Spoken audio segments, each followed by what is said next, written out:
Trap হচ্ছে। দেখো ঘড়িতে কটা বাজে, 11:30। Morning everyone, welcome back to our channel and our brand new blog. So আজকে সকালবেলা ঘুম থেকে উঠেই চলে এসেছি ছাদে গাছগুলোকে দেখতে এবং তোমাদেরকে দেখাতে। তো চলো দেখাই। এই দেখো, এটা হলো সেই লঙ্কা গাছ, যার পাশ থেকে আবার কুমড়ো গাছ উঠেছে। এই লঙ্কা গাছটা একটু ট্রিটমেন্ট দরকার। এই দেখো লেটুস, আমার পছন্দের। আর এই যে শীষ পালনগুলোকে তুলে দিয়েছিলাম, এই মানে পালং শাক কেটে দিয়েছি, ওর থেকে তোকে শীষ পালন হয়েছে আবার। এই হলো ক্যাপসিকাম, এই হলো চপ খাওয়ার লঙ্কা। এই গাছটা প্রায় ফুল দিতই না, এখন দেখো গ্রুমিং করা, ঠিকভাবে কেয়ার করার ফলে কত ফুল দিয়েছে। এটাও সেম তাই। আর সেই ধনে পাতা। আর একটা গাছ দেখো, এই বলেছিলাম এই গাছটা কিছু কেটে দিয়েছিল, দেখো কত কুড়ি এসছে। আর এই নীলকণ্ঠ গাছটা না আমি আর একটা কিনেছিলাম, ওখানে একটা ছিল, ওটা খারাপ হয়ে যাওয়ার পেটে কিনেছিলাম। দেখো ঝাঁকা ঝাঁকা ফুল এসছে, দূর থেকে দেখালে বুঝতে পারবে। আর কি গাঢ় কালার, খুব সুন্দর কালার আসে এটা। এই হলো, এতেও এসছিল ছোট ছোট, এবার আসবে এইখান থেকে।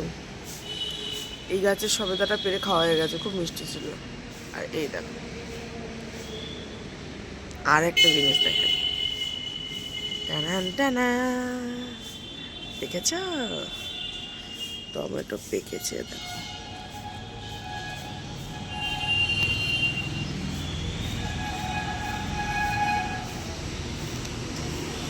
বেগুন গাছটাকে আবার বড় টবে দিতে হবে, এর এক ফলন শেষ। সেটাই বলার, জানো তো, যে গাছ বলো মানুষ বলো সবাই না ভালোবাসার কাঙাল, যত্নের কাঙাল। যত্ন করবে থেকে যাবে। তো এই যে গাছগুলো আমার হাতে মানে আমি আনার পর ফুল হচ্ছিল না, ফলন দিচ্ছিল না, তাকে টেক কেয়ার করে করে আজ দেখো কিরম ফলে ফুলে ভরে উঠেছে।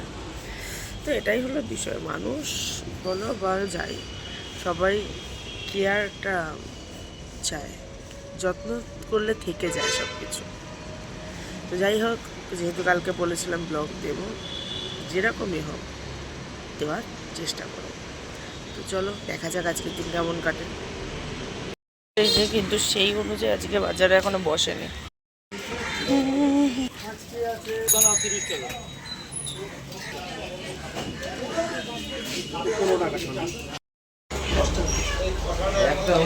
তো ফাইনালি দোকানে চলে এসেছি। দোকান পরিষ্কার করে, পরিষ্কার বলতে পরিষ্কারই থাকে, কিন্তু এসে তো ক্লিন করতে হয়। তো দোকান ক্লিন করে পুজো দিয়ে সব কিছু সেট করে দেন বসলাম। এবং এরপরে কাজ থেকে মাল আসে, সেই মালের হিসাব করা, প্রচুর কাজ থাকে। তো চলো, আর আজকে বাজারে ভ্যারাইটি মাছ উঠেছিল, বাট হয়তো শুক্রবার অফিস ডে বলে লোকটা কম ছিল। যাই হোক, প্রচুর রকম ভ্যারাইটিস মাছ উঠেছিল এবং খুব সস্তা ছিল আজকে মার্কেট।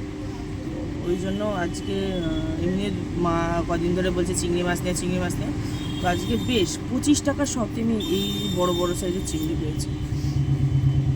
আর একটু মাছের ডিম এনেছি, বড়া হবে, একটু মাছের তেল এনেছি, মাছ সমেত ছিল, যেটা যেহেতু মাছ নিয়েছিলাম বড়। আর চিকেন হবে আজকে, আমার অল টাইম ফেভারিট চিকেন, ওই জন্য আমি আজকে মুখও খেয়েছি। যাই হোক, তো চলো, বলেছিলাম ট্র্যাপ হচ্ছে। সো আমার থেকে, আমার বাড়ির লোকের থেকেও বেশি খোঁজ নেওয়ার লোক আমার অনেক আছে। তারা খোঁজ নিচ্ছে, তারা বলছে যে আমি কোন টাইমে দোকান খুলি, কখন দোকানে বসি। পারলে তারা আমার সাথে থেকেও যেতে পারে, বিকজ আমার এভরিডে খুঁটিনাটি খবর তো তাদের দরকার।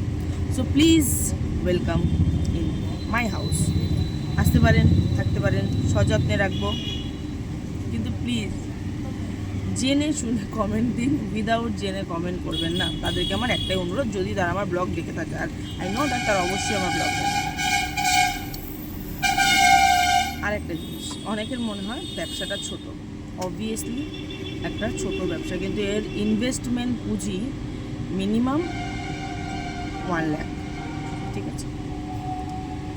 এবং সেটা আমি কি করে নিয়েছি তারও ডিটেলস আমার কাছে আছে, কারো মেরেও না কেটেও না। ভাই দেবে এই ব্যবসা, এই যে অনেকে বলে না ছোটো ব্যবসা সম্মানের, দেখুন দিনের শেষে মানুষ যে কোনো কাজ করে না কেন সেটা করে পেটের দায়, ঠিক আছে? পেটের দায় মানুষের কাজ করে, এবং আপনিও একটা 10 লাখ টাকার বলুন 1 লাখ টাকার চাকরি করেন পেটের দায়ের জন্য, আমিও তাই করি। প্রত্যেকটা মানুষই তাই, আগে পেট খাওয়ায় তারপর সব পূরণ করে।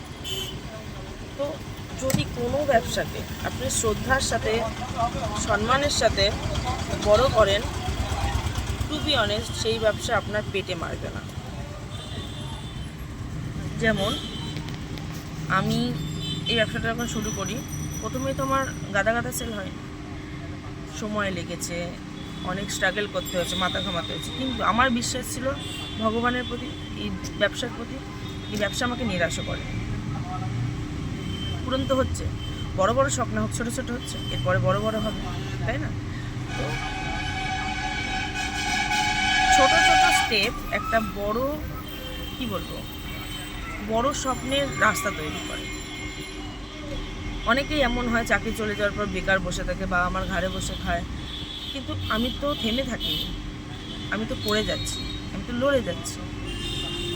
আমার কাছে সেটা যদি সম্মানের হয়, আপনাদের কাছে কেন নয়? যাই হোক, এত ভারী ভারী কথা বলতে পারছি না, তো চলো দেখা যাক কী চলে। আজ সকালবেলা পড়াতে হয়নি, যা ফাঁকি মেরেছি, আবার সেটা কালকে পড়াতে হবে। চলো দেখা হচ্ছে। কাজের ফাঁকে অবসর সময় কি করব, তাই আঁকছিলাম। যদি আমি অত ভালো আঁকা পারি না, শিখিও নি সেভাবে তেমন, তো এই বসে বসে করছিলাম কাজের ফাঁকে ফাঁকে। কিছু তো একটা করতে হবে, সর্বক্ষণ তার কাজ থাকে না, তাই এই লাঞ্চের পর ভিডিও করতে পারিনি, কারণ প্রচণ্ড মাথা যন্ত্রণা করছিলো। খেয়ে দিয়ে যে করে একটু শুয়ে পড়েছিলাম। এমনকি আজকে লেট করে দোকানে খুলেছি, অ্যাপ্রক্স 8টা। তো একটু বেটার ফিল হওয়া, তো দেন বললাম না দোকানে যাই। এখন দোকানে এসে মালটাল নিলাম, হিসাব টিসাব করলাম, করে এই বসেছি। আর এদিকে তোমার, আর আজকে দুপুরবেলা মানে দোকান বন্ধ করেছে, বাড়ি গিয়ে ভিডিও করবো সেটুকুখানিও পারিনি, কারণ প্রচণ্ড মাথা যন্ত্রণা করছিলো। গিয়ে আমি একটু শুয়েছি, শুয়ে উঠে স্নান টান করে খেতে বসেছি। মানে আজকে যে এত ভালো রান্না হয়েছিল, মাছের ডিমের বড়া করেছিল মা, রুই মাছ করেছিল, চিংড়ি মাছ দিয়ে ওটা কী বলে,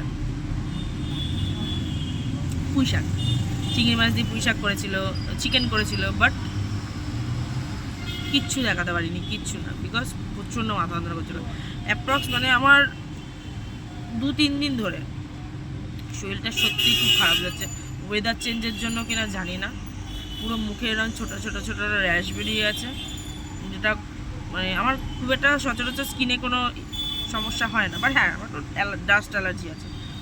তো যাই হোক, তো এখন দোকানে এসেছি, শরীরটা মোটামুটি বলবো না ঠিকঠাক, তো বসতে তো হবেই, রেগুলারিটি তো মেনটেন করতেই হবে। তারপর যারা আমাকে দেখে যে আমি রোজ দোকান খুলছি কিনা, তাদের জন্য তো খুলতেই হবে। তো যাই হোক, তো এখন দোকান টোকান করি, একেবারে রাত্রিবেলা বাড়ি গিয়ে দেখা হচ্ছে। তো চলো সাথে থাকো। বন্ধ করে বাড়ি গেলাম, সাডেন মনে পড়লো বাবার ওষুধ আনতে ভুলে গেছি, আবার এই ওষুধ আনতে দৌড়াচ্ছি। আসলে সুগার পেশেন্ট তো, চলো ওষুধটা নিয়ে ঝটপট বাড়ি যাওয়ার পাচ্ছি না।